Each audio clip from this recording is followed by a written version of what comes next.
Welcome. I'm Ashley Stallings, a student at Western Kentucky University and interventionist at iMiddle. I will be presenting my capstone project on enhancing academic MTSS identification and intervention placement. My capstone project is a PDSA cycle that is based on Harvard's problem solving approach to strategy design and implementation.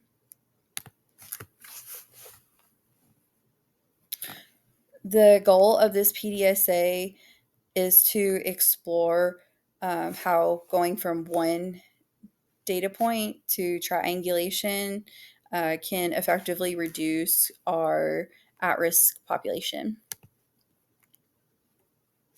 During the development of our PDSA, uh, our driving question that we focused on and centered it all was can we refine the process for appropriately and accurately identifying students for interventions.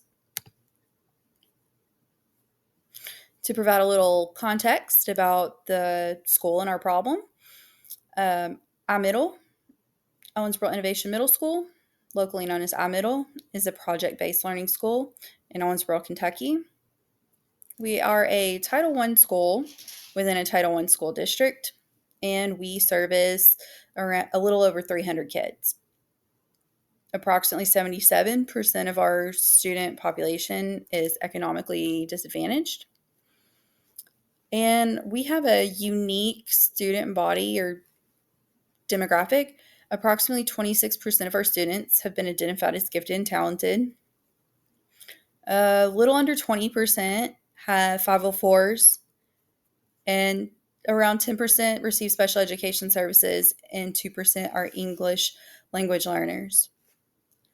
Our current screening data indicates that we have a significant intervention need that far exceeds our school's capacity and resources. So it has highlighted the need for more effective identification process. When analyzing the problem in our circumstance, contributing factors include the way our system is currently set up, which is MAP, and it flags low, average, and below for potential intervention. So it just kind of casts a net, and in doing so, it catches everyone who might slightly struggle, but it doesn't provide insight into honing in on the students who truly need it, um, or like what interventions they really need, like what they do need. And without some other system or support in place, it's eventually going to flag students who don't truly need intervention. And by unrealistically trying to provide intervention to all those students, we're diluting resources from the students who need it. The second factor is treating MAP as a gatekeeper. The system ignores diversity of our high ability, high need student body. So our system's flawed, to say the least, and it's producing inflated numbers of at-risk students. Our next slides cover iMiddle's approach to establishing best practices for identifying students for academic interventions. The first step is to identify the problem.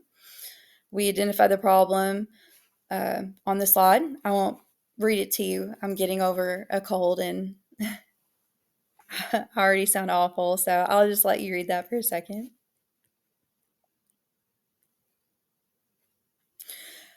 We were able to accurately identify our problem by reviewing qualitative and quantitative data, anything from historical testing data to classroom performance data, behavior referrals, attendance, and other contributing factors.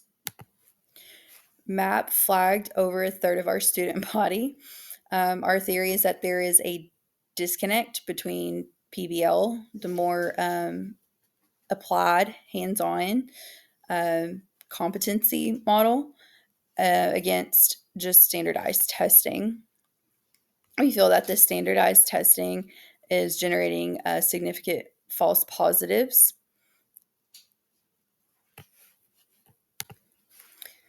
It is important because by solving this identification problem, we shift our focus from serving everyone on the list, which is complying, to serving those who need it the most, which is impact. Step 2 is analyze the problem and diagnose its cause. To do this, we utilize the 5 whys and fishbone diagram. Ultimately, the problem is based on systemic dissonance theory. We talked about how PBL environment and student competency is often demonstrated differently than the deconceptualization of standards or skills on a standardized test.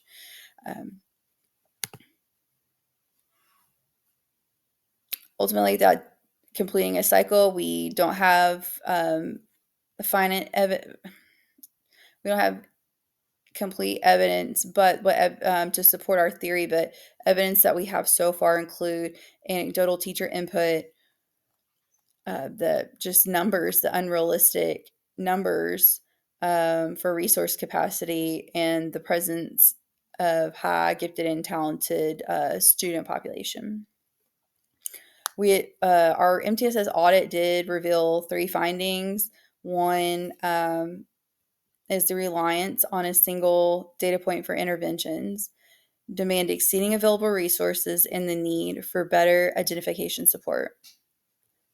So it's flawed, and it hinders accurate identification and prevents us from truly supporting our students.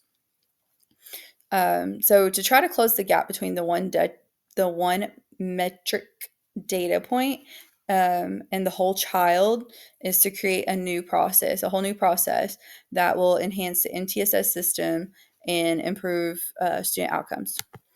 Step 3 develop a theory of action to focus solely on solving the problem or solving the identification. Sorry. Step 3 is develop a theory of action where we focus on solving the identified problem by treating its root causes.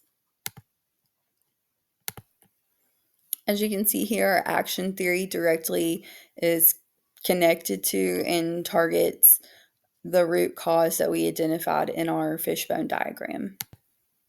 Connecting the dots. Our problem of practice, we have bottlenecking, false positives, resource scarcity, exceeding capacity, intervention. We aim, well, for intervention, we're going to filter to avoid diluting our resources and to maintain appropriate placement for our students. And the aim is to make data-driven decisions for efficiency and effectiveness. Our plans are based off of accredited research on MTSS and assessment validity. I did not develop this plan on my own. It was definitely a collaborative effort. My DOS and our director of instruction provided guidance and insight into the legal and evaluation process. The leadership and administration team really brought this thing from just like a theory into an actionable plan. And the math and language arts department provided qualitative data that served for the root cause analysis.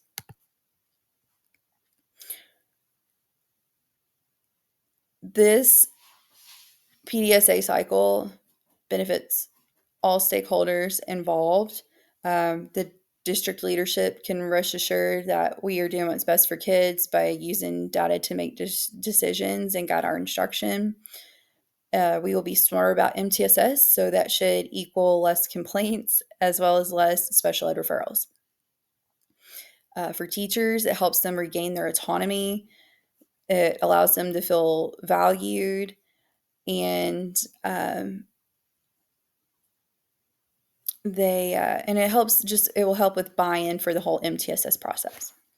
Most importantly, it benefits our students. It helps us leave the students who don't need to be removed from PBL or the Tier 1 setting to remain in their appropriate placement. But more than anything, it allows us to hone in on the students who truly need intervention and allows us a better opportunity to provide them with those more meaningful interventions. And lastly, families. With our accurate data and our decision making, we will be able to communicate with parents more effectively, kind of what's going on with their student, their needs, and in doing so, we will build that trust and rapport. Step 4 is design the strategy. So the actions of triangulating data, filtering data, then administering secondary screeners, and implementing data decision rule matrix will allow for effective interventions, which will equal better outcome and growth. Our school, since it is smaller, it does make it more difficult to have wiggle room, especially for staff allocation. However, an easy or benefit is that if we streamline this process, then we will spend less time sifting through the data and more time on instruction. So short term is to reduce false positives. Our midterm is to have no students that are removed because of inappropriate placement.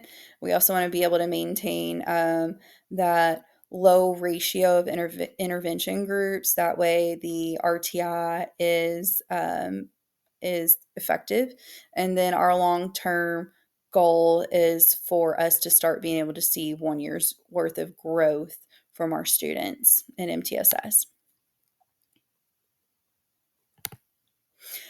Next steps, just to keep following through with the rest of the plan. Step 5, implementation. Essentially, we've selected metrics and we've developed a filtration system. Step 6, implement the strategy. We actually began in the fall. We're going to come up on our winter diagnostic window, and we'll wrap up in the spring. So we aim for final results to be in May 2026. Step 7 is assess progress. Progress will be measured 3 times a year, each diagnostic window.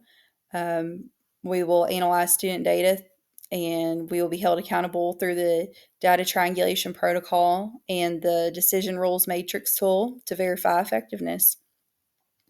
And step 8 is to adapt and modify for continuous improvement. If all goes well, we'll continue implementing it, and district leaders have even talked about using the same criterion for other middle schools throughout the district, since right now our MTSS, all the resources and criterion we have is typically based off of elementary. Progress update.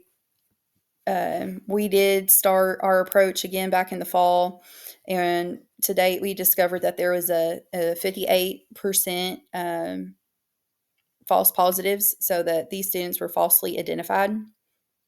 Essentially, the old system would have planned for intervention for 64 students who did not need it, and that would eventually have allowed for 46 of our students who have been confirmed to need intervention for them to get lost in the data, or to have deprived them of resources that they need. So, Hopefully we'll stay tuned. So far, so good. Hope it keeps going well. Um, just if you were unable to click the links, I did want to show real quick just the